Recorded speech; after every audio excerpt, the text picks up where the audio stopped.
Hello everyone, and welcome to the first Nikon digital SLR video manual we've done in a little while. Today we're going to take a look at the venerable and, for its time, quite impressive Nikon D100. The Nikon D100 is an interchangeable lens SLR. What that means is, quite simply, that at any time when you're not taking a photo, you can take the lens off and put another one on. No issue. It uses an APS-C format 6 megapixel sensor. So if we take the lens off here, turn the camera on, and we open up the shutter to bulb mode, you can see right back in there is the APS-C sized 6 megapixel sensor. This camera uses a 10 segment 3D matrix light meter. Now what that means is that if you imagine that what you're looking at right now is what the camera is trying to take a meter reading off of, it would divide that scene into 10 segments. I think in a honeycomb pattern. Don't quote me on that. It's been 18 months since I read the manual on this now. This has been sitting a while waiting to get made. Anyway, so those 10 segments use the light and the autofocus information from the lens to develop both a distance map as well as an illumination map to provide a very accurate light meter reading. Shutter speeds are 30 seconds to 1/4000th plus bulb, which we've just seen, and it has a 3 frame per second burst speed with a 6 frame buffer. We'll go here onto the back and we'll take a look at the viewfinder right here, which has 0.8x magnification and 95% frame coverage. Okay, great, but what does that mean? The 0.8x magnification means that what you see in the viewfinder is 80% of the size of what's going to be on the APS-C sensor. 95% frame coverage means that if what you are looking at right now is what was recorded by the sensor, then about 2.5% on the top, bottom, and each of the sides would be on the sensor, not in your viewfinder, which gives you just a little bit of room to crop in your final image. The ISO range for this camera is 200 to 1600 with an auto ISO option. The flash sync speed is 1/180th of a second. It has no video capability. It's a stills only camera. And at the time of the release for this, this was the professional grade Nikon DSLR that fell right below the D1X and D1H. At the time, the Nikon 3 series were considered professional, or I guess maybe near professional DSLRs, but when this came out, very, very capable and sought after camera. The target market for the D100 was the professional user. It had an excellent feature set for the time, incredible build quality. The build quality on this camera absolutely holds up very well today. It was produced by Nikon in Japan from 2002 until 2005.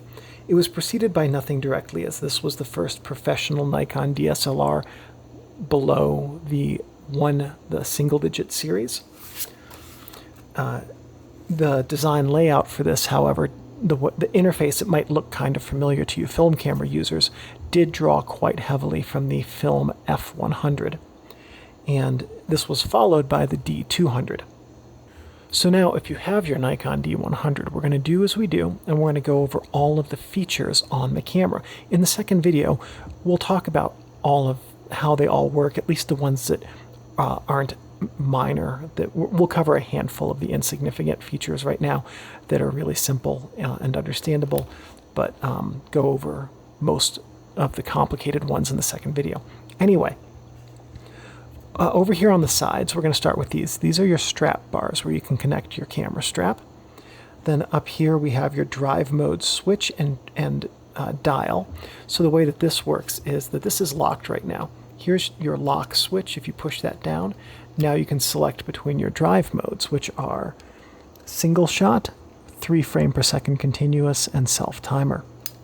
So nice thing about this being locking is you can't accidentally change your drive mode without first pushing the lock button. Here we have our mode dial: program, shutter priority, aperture priority, full manual. We'll talk about how to use those in video too. ISO adjustment, white balance, image quality, and we'll talk about whatever that symbol is in video 2 as well. I think it has to do with the it's either autofocus or metering. Like I said, it's been a while. Anyway, this you can just adjust to without pushing an unlock button. Hot shoot, pop-up flash, which you push release by pushing this button. LCD information screen, LCD illumination. Let's see if I can maybe show you how that looks. It gives the screen a slight green hue to it, so that if it's dark you can see what the screen is telling you. Flash release button, power index, exposure value compensation, on-off switch right here, and in the middle, the shutter button. On the front of the camera, first thing we're going to do is take off the lens, and we'll talk more about lenses in the second video. But over here we have the command wheel. This is the, we'll start with this one right here. This is the depth of field preview button right here. This is the autofocus assist light right here. This little switch right here, I can never remember what it's called. I know a couple of you have told me over the years, but basically this is a switch that the camera uses to communicate with the lens for information about what the lens it's mounted. Autofocus drive screw, lens mount, lens mounting index, lens release button right here. Focus mode, which would be manual, servo, or continuous. Here, of course, we had the pop-up flash button. So much fun. I will always love doing that. And then the make and model as well. We're going to pop over here to this side, and if we lift up the rubber cover, here we have a USB port. That's a mini USB. Given the age of this camera, I'm going to guess that's a USB 1 connection. So you could use this to connect to your camera, to your computer. I could not honestly tell you if this is Windows 10 and 11 compatible. Maybe. If someone's tried it, they'll comment in the video's description, I'm sure.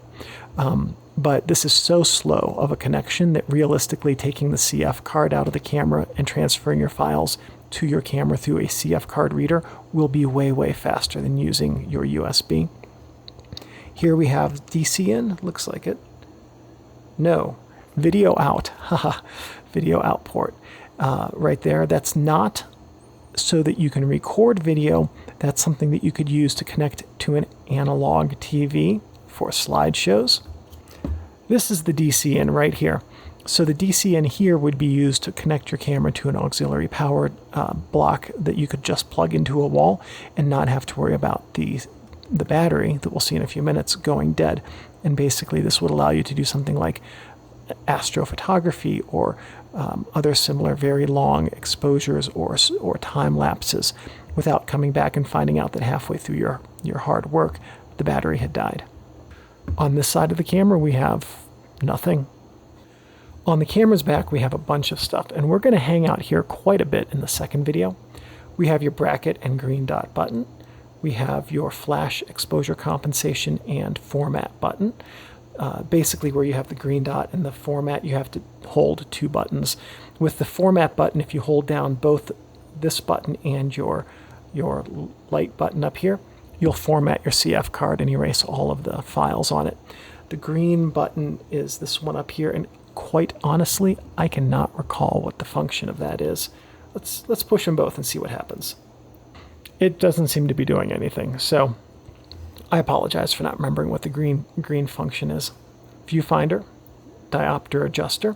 So what you can do is, if you have a light prescription on your glasses, you can adjust this switch right here and just kind of play around with it to get the best diopter setting you can. A really good way to do this is to grab a lens with a good close focus, like a macro lens.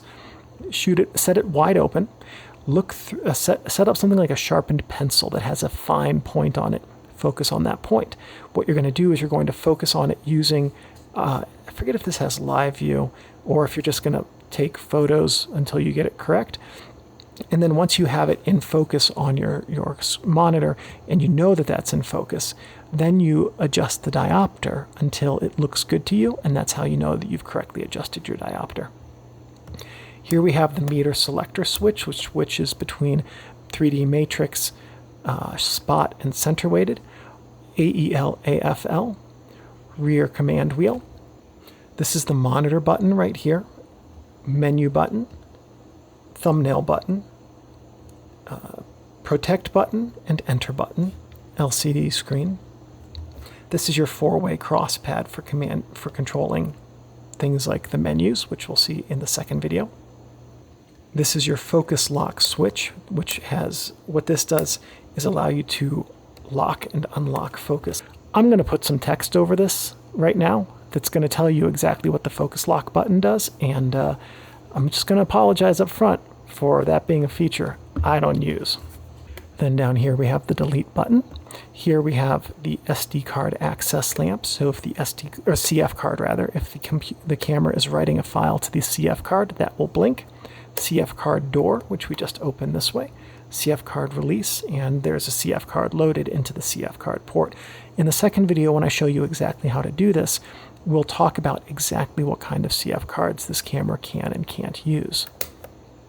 And lastly, on the bottom of the camera, we have the battery chamber here, and I'll show you right now how you open it, but we'll see in the second video, we'll talk at length about batteries.